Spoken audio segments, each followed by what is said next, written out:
Welcome to Starbucks. तो काफ़ी ज़्यादा ही समय के बाद मैं dumb husky and his white cat शिजुन दोबारा एक्सप्लेन करने जा रही हूँ। लेकिन मैं बस एक ही दरख्वास्त करूँगी कि आप वापस जाके उसको एक और बार देख लें ताकि आपको स्टोरी समझ आए और थोड़ा इसे प्यार दिखाएं ताकि मैं भी मोटिवेटेड फील करती रहूँ। तो आगे की कहानी शुरू करते हैं। मोरान के किस करने के बाद चिवेनिंग को जैसे झटका लगता हो कि मतलब उसे समझ ही नहीं आ रहा था कि ये जो हो रहा है क्या वो सच है। वहीं चिवेनिंग को कुछ सुनाई नहीं देता कि मोरान उसे अभी वैनिंग करके पुकार रहा था, क्योंकि वो तो अलग ही जोन में था। वहीं मोरान ऐसे ही कुछ देर और बड़बड़ाता है और फिर दोबारा सो जाता है। तभी चिवेनिंग का मन तो कर रहा था कि उसे एकदम से हिलाकर उठा दे, और वो वही करने वाला था। लेकिन तभी खिड़की से, जो हाईतैंग का पेड़ था, वहाँ से एक चेरी ब्लॉसम की पंखुड़ी आती है और मोरान की नाक पर जाके गिरती है। चिवेनिंग उसे ही देख रहा था। वहीं मोरान, जो कि सो रहा था, उसको भी काफ़ी अजीब सा लगता है, लेकिन उसकी आँख नहीं खुलती।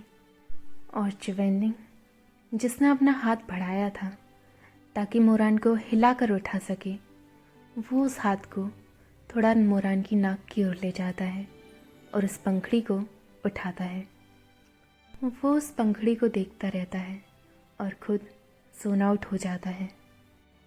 उसे ख्याल आता है कि हाँ, कल रात मोरान आया था और फिर मोरान ने ही उसकी पट्टियाँ करी थी और दवाई भी खिलाई थी।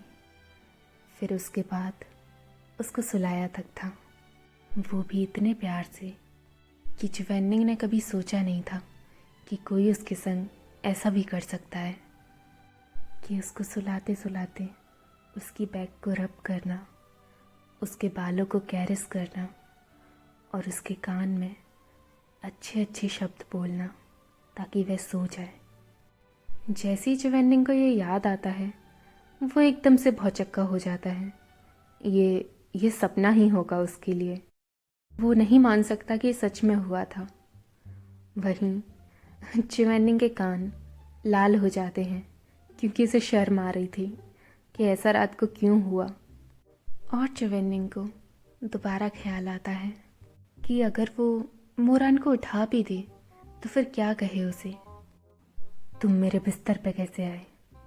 नहीं नहीं, ये तो ऐसा लगेगा कि कोई लड़की उससे पूछ रही हो। तो फिर तुम्हारी हिम्मत कैसे हुई, यहाँ से निकलो चुपचाप। तुम्हें इधर सोने भी किसने दिया। नहीं नहीं, ये भी नहीं।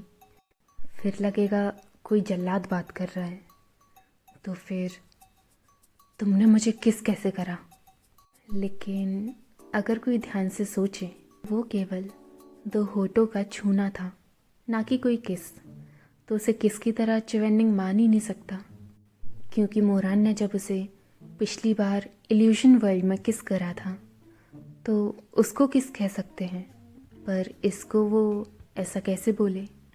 और हमारे यूहेंग एल्डर परेशान हो जाते हैं क्योंकि उनके पास कोई शब्द ही नहीं थे कि वो इससे कहें क्या। फिलहाल वो अपना चेहरा छुपाने के अलावा कुछ नहीं कर सकते। लेकिन संग के संग जो उन्हें गुस्सा आ रहा था, वो भी उनका नहीं रुक रहा था। फिर उन्हें लगा कुछ कहने का कोई फ़ायदा नहीं। इतना शर्मिंदगी उठाने के बाद यूहेंग एल्डर को लगता है कि उन्हें मोरान को नहीं उठाना चाहिए, और वो बिस्तर से उठते हैं, अपने कपड़े बदलते हैं और उसके बाद दोबारा मोरान को देखते हैं। वो वापस उस बेड के कोने में बैठ जाते हैं और फिर मोरान को उठाते हैं। मोरान जैसे ही उठता है, उसने बस अपनी आंखें खोली ही थी कि उसकी आंखों के सामने चिवेनिंग का वही चेहरा जिसे कोई नहीं समझ सकता कि उसके मन में क्या चल रहा है, पर देखकर लग रहा है कि उसकी शामत आ चुकी है। और वो घबरा जाता है।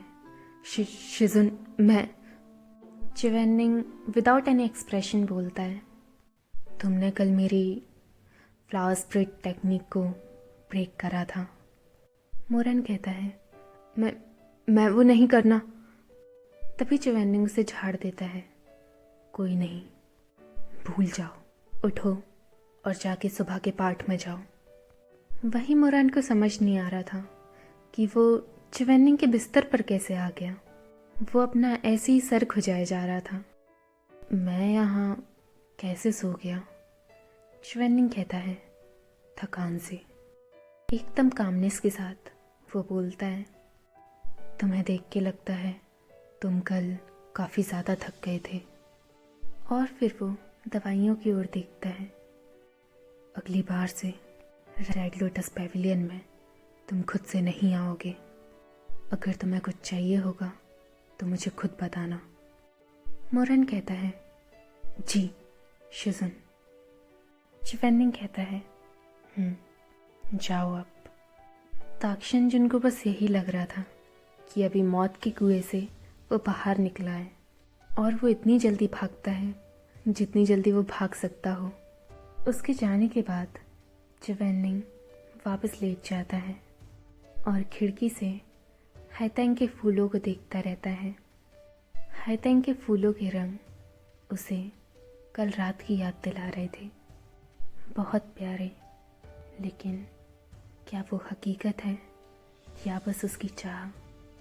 कोई नहीं समझ सकता। उसे लगता है कि वो मरना पसंद करेगा बजाय कल रात के बारे में बात करना, क्योंकि वो उसके लिए काफ़ी शर्मिंदगी वाला किस्सा था। और आप सभी जानते हैं यूहेंग एल्डर को अपनी प्राइड काफ़ी ज़्यादा प्यारी है।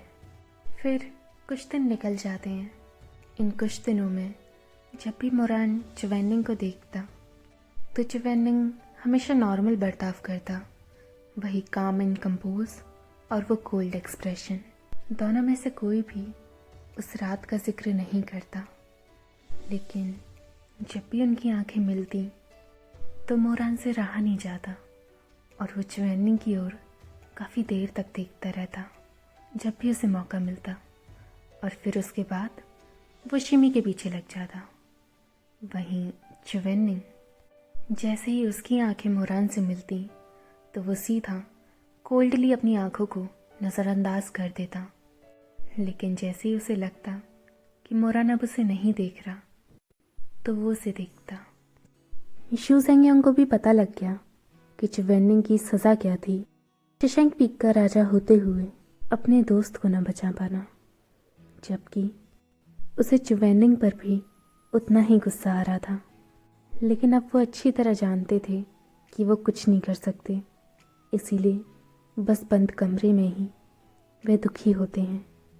अगर उन्हें पता होता कि ऐसा कुछ होने वाला है तो वो पहले से ही नियम बदल देते कि ये सब एल्डर्स के लिए और टीचर्स के लिए नहीं है। वहीं मैडम वांग उनके लिए चाय लेकर आती हैं और उनको शांत करने की कोशिश कर रही होती हैं। एक वक्त पर वो शांत हो भी जाते हैं और फिर कहते हैं, यूहेंग बहुत ज़िद्दी है। अगर अगली बार वो ऐसा कुछ करे तो कृपया मुझे बता दीजिएगा, मैं उससे बात करूँगा। वो इतना बड़ा जोंगशी है कि अपर कल्टीवेशन के कबीले उससे भीख मांगते हैं कि वो उनके यहाँ रहे, लेकिन फिर भी वो हमारे साथ है और यहाँ की दिक्कतों को झेल रहा है। ज़्यादातर सब वही तो देखता है, तो मैं ऐसे कैसे अपने आप को माफ़ कर दूँ? मैडम वांग कहती हैं, ऐसा नहीं है कि मैंने कोशिश नहीं करी। आप तो जानते ही हैं कि वह कितने ज़िद्दी नहीं हैं। शू सेंगयांग बोलता है, भूल जाओ उसे, भूल जाओ। वाइफी, मुझे कुछ पेन किलर्स दो ना, मैं यूहेंग के पास जाता हूँ। मैडम वांग उनको 2 पोटली देती हैं। ये सफ़ेद वाली उसको खानी है और ये लाल वाली उसको लगानी है। रनार बता रहा था कि वह नाहे ब्रिज पर उन शेरों के पुतलों को साफ कर रहे हैं। आपको वो वहीं दिखेंगे। शू सेंगयांग उन दवाइयों को लेकर नाहे ब्रिज की ओर जाता है। चुवैनिंग उधर ही था। दोपहर का वक्त था तो डिसाइपल्स अपनी ट्रेनिंग कर रहे थे। तो फिर वहाँ पर ज़्यादातर कोई नहीं था सिवाय चिवेंडिंग के, जो कि ब्रिज साफ करने के बाद नाहे ब्रिज से उस नदी की ओर देख रहा होता है। शू सेंग्यांग आता है और बोलता है, मछली देख रहे हो यू हैंग एल्डर। चिवेंडिंग उसकी ओर देखता है। शायद महाराज मजाक कर रहे हैं। आप अच्छी तरह जानते हैं कि ये नदी अंडरवर्ल्ड तक जाती है। यहाँ कोई मछली नहीं है। शू सेंग्यांग कहता है, हाँ सही पकड़ा तुमने। मैं तो तुम्हारी पास टांग खींच रहा था। हमेशा एक से रहते हो, कभी भी मजाक नहीं करते। मुझे तो तुम्हारी बहुत चिंता होती है कि आगे जाके तुम्हें बीवी कैसे मिलेगी। चिवेंडिंग कोई जवाब नहीं देता और शू सेंग्यांग कहता है, ये लो कुछ दवाइयाँ मेरी वाइफी ने बनाई है। सफ़ेद वाली को खाना है और जो लाल है वो बस लगानी है। बहुत जल्दी ठीक कर देंगी तुम्हें, ये मैं बता रहा हूँ। शुरू में तो चिवेंडिंग कोई दवाई नहीं चाहता था, लेकिन जब वो देखता है कि शू सेंग्यांग कितना खुश नहीं है उन दवाइयों को बताते वक्त, जैसे कि उसकी वाइफी ने कोई खजाना बना दिया हो, तो उसका मन नहीं था कि वो उनको निराश करे और वो उन दवाइयों को ले लेता है। शुक्रिया। वैसे तो शू सेंग्यांग सोचता नहीं, वो बिंदास कुछ भी बोलता है जो उसके मन में आता है, लेकिन चिवेंडिंग के आगे वो हमेशा थोड़ा सोच के बोलता है। तो काफ़ी देर तक शू सेंग्यांग यही सोच रहा होता है कि चिवेंडिंग से कहे क्या, और फिर उसे टॉपिक मिल जाता है और वो बोलता है, बताओ you hang, spiritual mountain competition 3 साल में ही आने वाला है, जहाँ पर सारे कल्टीवेटर्स जो कि अभी शिक्षा ले रहे हैं वो एक दूसरे से युद्ध करेंगे। तो तुम्हें क्या लगता है, मैंगेर या रनार, कौन, क्या वो दोनों सक्षम है? चिवेंडिंग कहता है, 3 साल में भी काफ़ी वक्त है। कहना मुश्किल है, लेकिन मोरान के अंदर इच्छा नहीं है कि वो कुछ सीखे। वहीं शुमेंग, वो सीखना चाहता है, लेकिन उसका घमंड, जिसकी वजह से वो सामने वाले को कुछ नहीं समझता, दोनों ही सक्षम नहीं है। चिवेंडिंग के शब्द कुछ ज़्यादा ही सच्चे थे कि शू सेंग्यांग के दिल पर लगते हैं कि बेचारे उनके बच्चे, और वो बोलता है, वो केवल बच्चे हैं अभी, और वो थोड़ा शर्माता है। चिवेंडिंग तभी कहता है, उनकी उम्र हो गई है, उन्हें बच्चा आंकना सही नहीं होगा। शू सेंग्यांग कहता है, तुम सही हो, लेकिन अभी वो 20 साल के भी नहीं हुए। ज़रा मुझे भी समझो, मैं उनका आखिरकार पिताजी और अंकल हूँ। थोड़ा तो रहम आएगा ना। चिवेंडिंग कहता है, एक इंसान जिसको जीवन के तौर तरीके नहीं आते, ये केवल तभी हो सकता है जब उनके पिताजी उन पर ध्यान नहीं देते और उनका मास्टर, उसे इस बात से कोई फ़र्क नहीं पड़ता। अगर आगे जाके दोनों में से कोई भी गलत रास्ते पर चल दे तो सारा का सारा कसूर हम दोनों पर ही आएगा। तो आप क्या सही में रहम दिखाना चाहते हैं, इस तरह ढील डालकर? शू सेंग्यांग कुछ नहीं कह पाता और चिवेंडिंग कहता है, क्या महाराज को याद है वो लिनी रुफेंग सेक्ट के 2 जन्नत के चहीते? कुछ साल पहले की बात है। इसका जिक्र होते ही शू सेंग्यांग काफ़ी खामोश हो जाता है। 20 या 20 से ज़्यादा साल पहले रुफेंग सेक्ट में 2 भाई हुआ करते थे। रुफेंग सेक्ट, जो कि अपर कल्टीवेशन का सबसे समृद्ध कबीला है। दोनों भाई बचपन से ही काफ़ी ज़्यादा कुशल थे, और जब वे केवल 10 साल के थे तभी उन्होंने 100 साल के राक्षस को तक हरा दिया था। और जैसे ही वे 15 साल के हुए, उन्होंने कई सारे मंत्रों का जाप करना सीख लिया, जिससे वे तरह तरह के जादू कर पाते। वे इतने शक्तिशाली हो चुके थे कि वो चाहते तो खुद का एक कबीला स्थापित कर लेते। लेकिन कल्टीवेशन वर्ल्ड, वो दोनों केवल उसमें खुश नहीं थे। दोनों के बीच कुछ तो हुआ कि वहीं से उनकी किस्मत बदलनी चालू हो गई। स्पिरिचुअल माउंटेन कंपटीशन में छोटे भाई ने अपने बड़े भाई की जो टेक्निक थी, जो कि उसने खुद बनाई थी, उसको चुरा लिया था, जिसकी वजह से उसका काफ़ी ज़्यादा तिरस्कार हुआ और उसको फिर हर कबीले से निकाल दिया। जैसे ही कंपटीशन ख़त्म हुआ, उस छोटे भाई को काफ़ी ज़्यादा सज़ा मिली उसके बाप द्वारा, जो कि उसकी प्राइड सह नहीं पाई।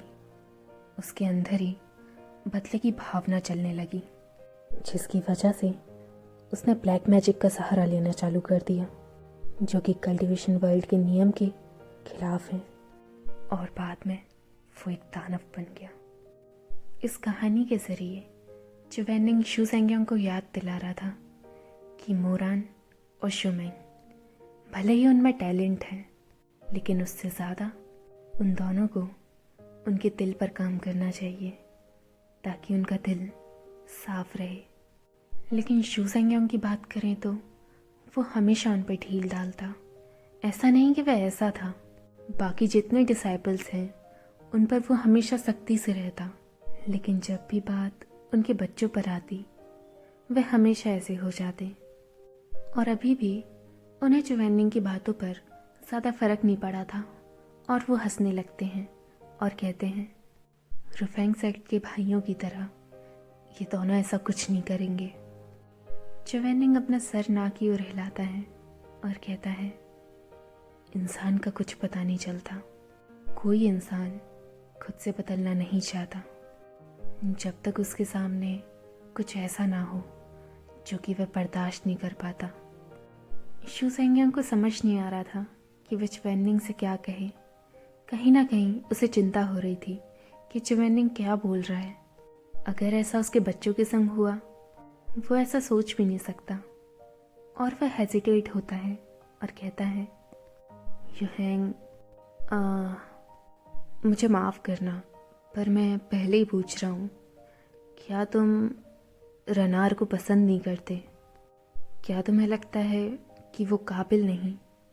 चुवेनिंग की बातों में ऐसा कुछ नहीं था कि वह केवल मोरान के लिए बोल रहा हो। वो तो केवल यूनिवर्सली कह रहा था। इस गलत फहमी से उसे एकदम अजीब सा लगता है। तभी शू सेंग्यांग समझाता है, मैं नहीं चाहता वो कंपटीशन में अव्वल आए। मेरा ऐसा कोई मतलब नहीं।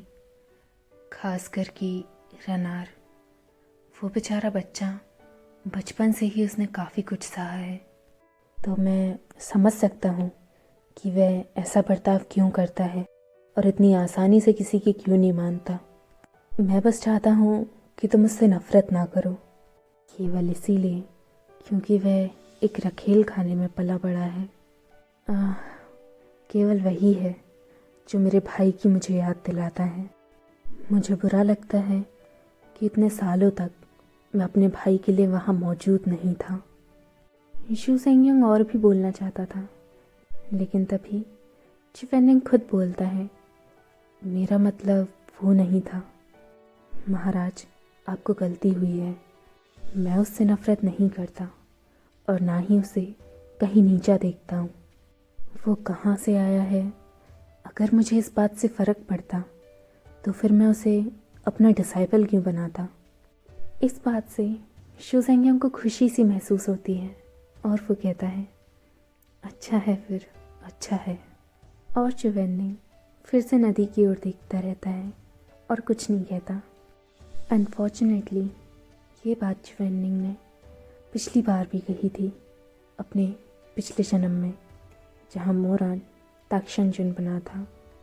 और उस बार की तरह ही इस बार भी शू सेंग्यांग के अलावा किसी ने चुवेनिंग के मुंह से ये शब्द नहीं सुने कि वह मोरान से नफ़रत नहीं करता और ना ही उसे कहीं नीचा देखता। और ऐसे ही 3 महीने गुजर जाते हैं। चुवेनिंग की सज़ा की अवधि भी अब समाप्त हो जाती है। तो उस दिन वो अपने तीनों डिसाइपल्स को बुलाता है। वे तीनों रेड लोटस पैविलियन पहुंचते हैं। चुवेनिंग बताता है, क्योंकि अब तुम तीनों की स्पिरिचुअल कोर बन चुकी है और उसे सही वक्त भी हो चुका है, तो मैंने तुम्हें यहाँ इसीलिए बुलाया कि अब से मैं तुम तीनों को डॉनिंग पीक ले जाऊंगा, जहाँ से तुम अपने वेपन्स ले पाओगे। हथियार के बारे में सुनकर शुमेंग और शिमी काफ़ी ज़्यादा खुश होते हैं और एक्साइटेड भी। डॉनिंग पीक एक सेक्रेड माउंटेन है जो कि अपर कल्टीवेशन में पाया जाता है। 4 फीट का माउंटेन काफ़ी पवित्र है। कहा जाता है कि हथियारों के भगवान गोचिन उधर रहते हैं और खुद से होली वेपन बनाते हैं। कल्टीवेशन वर्ल्ड में सारे कल्टीवेटर्स के पास उन्हीं के वेपन्स होते हैं। डॉनिंग पीस गोचेन का बर्थ प्लेस है, इसीलिए उसको काफ़ी ज़्यादा पवित्र स्थान भी माना जाता है। डॉनिंग पीक ही वो जगह है जहाँ पे कई सारे कल्टीवेटर्स को इनलाइटमेंट मिलता है और भगवान का दर्जा भी दिया जाता है। पर उस जगह की सबसे नामी चीज़ है जिनचेंग लेक, जो कि गोचिन ने ही बनाई थी। वो नदी आज तक जमी हुई है। पूरे माउंटेन पे वो जमी हुई लेक सूरज की रोशनी से एकदम सोने की तरह चमकती है। पता नहीं ये कहानियाँ कितनी सच्ची हैं, लेकिन जो भी बातें जिनचेंग लेक के लिए कही जाती हैं वो सारी सच हैं। अभी वहाँ पर एक राक्षस रहता है जो कि अपने मुंह में होली वेपन को रखे रखता है और केवल उसी इंसान को देता है जिसके लिए वो होली वेपन बना हो, यानी कि सिंपली जो उसके काबिल हो। शुमेंग पूछता है, शिजुन, वहाँ पर कैसा राक्षस था जिसने आपको होली वेपन दिया था? चुवेनिंग बताता है, कुनपेंग। शुमेंग की आंखें चमक जाती हैं। ऑसम, मुझे इंतज़ार नहीं हो रहा कि मैं कुनपेंग को देख पाऊंगा। तभी मोरान कहता है, कुनपेंग के पंख देखने से पहले अपने पंख मत फड़फड़ाओ। हाँ मेरे पीकॉक। शुमेंग इस बात से चिढ़ जाता है और कहता है, क्या मतलब है तुम्हारा? तुम्हें क्या लगता है, क्या मैं वहाँ जाऊँगा नहीं और कुनपेंग मुझे बुलाएगा नहीं?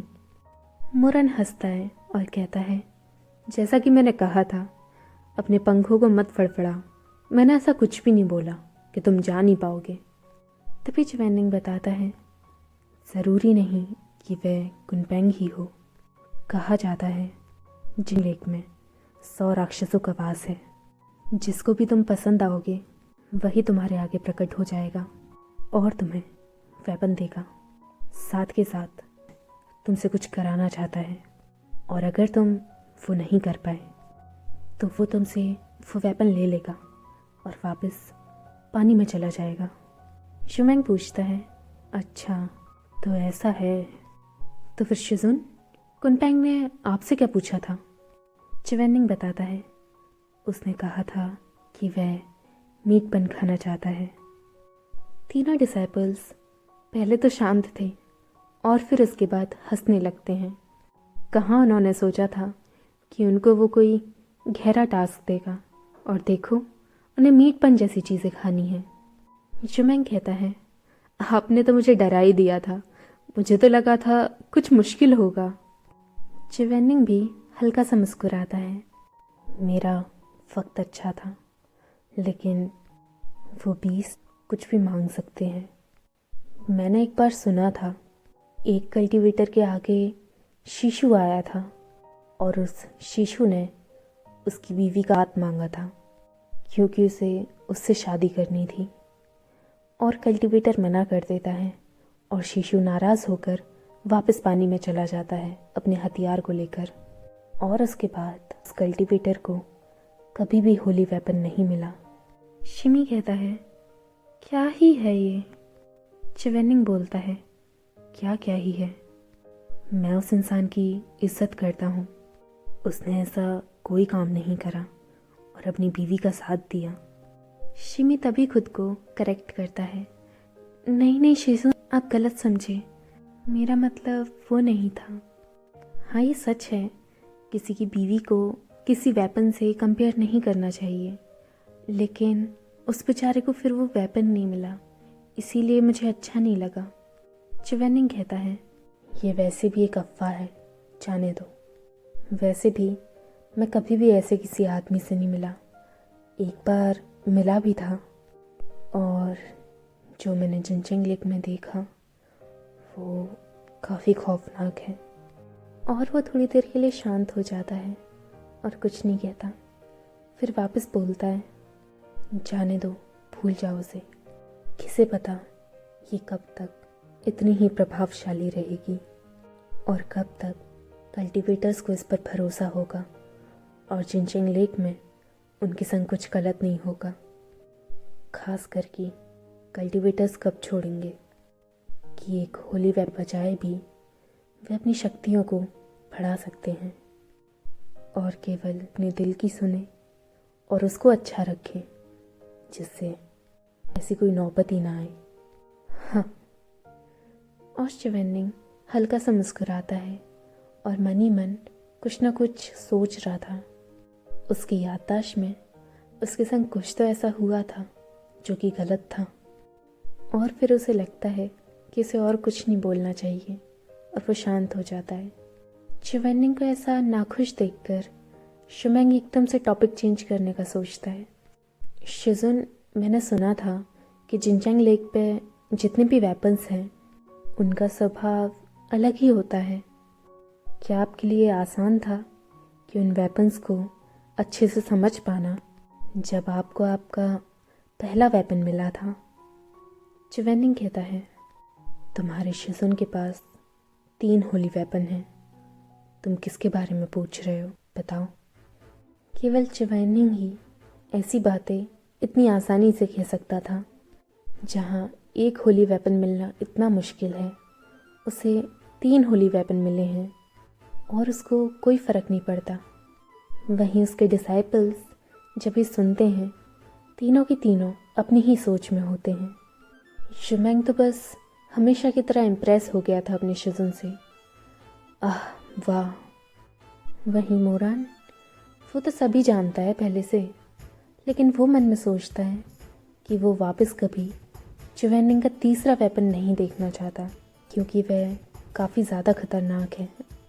वहीं शिमी उसे एक एडमायरिंग वे में देखता ही रहता है और पूछता है, क्या आपको तियानवेन वहीं से मिली थी? चिवेनिंग कहता है, और बाकी 2 भी? चिवेनिंग कहता है, एक वहीं से था, लेकिन दूसरा वो कहीं और से लिया था मैंने। और तुम्हारा जवाब दूं तो तीनों ही वेपन का स्वभाव ज़रा भी गुस्सेदार नहीं है। वे काफ़ी ज़्यादा समझदार हैं, तो उनको समझाने में मुझे इतनी दिक्कत नहीं आई। शुमेंग कहता है, मैं शिजुन के बाकी वेपन देखना चाहता हूँ, खासकर वो वाला होली वेपन जो कि आप कहीं और से लाए हो। चिवेनिंग कहता है, तियानवेन ही सही है। कई चीज़ों के लिए तियानवेन ही सही है, और अगर मैं बाकी की बात करूं तो अच्छा होगा कि मैं उन्हें कभी इस्तेमाल ना करूं। तो इसी के साथ हमारा चैप्टर ख़त्म होता है, और आप लोग ज़्यादा से ज़्यादा देखना और इसको शेयर करना ताकि मैं इसको एक्सप्लेन कर पाऊँ। और बाकी आगे की कहानी जानने के लिए देखते रहिए स्टोरी बग्स।